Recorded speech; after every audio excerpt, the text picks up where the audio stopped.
Silencer modify करून कर्णकर्कश आवाज, फटाके फोडणारे आवाज काढणाऱ्या बाईकवर पिंपरी चिंचवड आयुक्तालयात वाहतूक विभागातर्फे कारवाई करण्यात आलेली आहे. ही कारवाई आयुक्तालयातील वाहतूक विभागामार्फत सातत्याने करण्यात येते.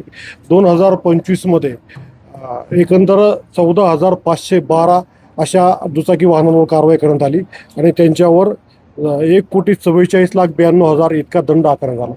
जानेवारी आणि फेब्रुवारी या 2 महिन्याचं हे जर पाहिलं तर 1,852 दुचाकी वाहनावर अशा प्रकारची कारवाई करण्यात आलेली आहे आणि 18,53,000 रुपये दंड करण्यात आला.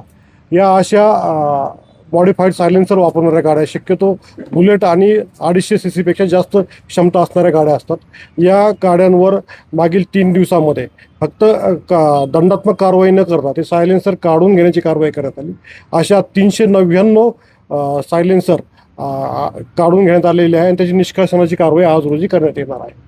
अगदी बरोबर आहे. यापुढे जर ही कारवाई निरंतर चालू असणार आहे, म्हणजे निरंतर चालू आहे आणि चालू असणार आहे. यापुढे जर असं आढळत आलं तर यापेक्षाही कठोर कारवाई यावर करण्यात येईल. शहरातील जे दुकानदार अशा प्रकारचे सायलेन्सर विकतात त्यांना काही नोटीस वगैरे बजावणार आहात? त्यांनाही अशा प्रकारची नोटीस बजावण्यात येणार आहे, कारण हे सायलेन्सर वापरणं नियमबाह्य आहे. त्यामुळे यांनाही अशा दुकानदारांवरही आम्ही नोटीस बजावणार आहे आणि कारवाई करणार आहे. फक्त सायलेन्सर काढताय का आपण त्यांच्यावरती दंड देखील आकारताय?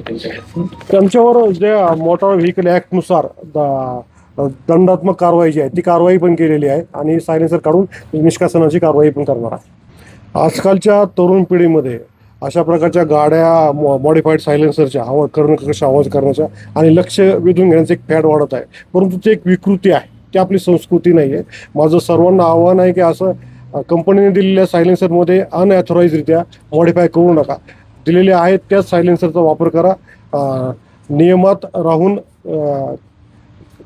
राहून सर्वांनी पोलिसांना सहकार्य करणं अपेक्षित आहे.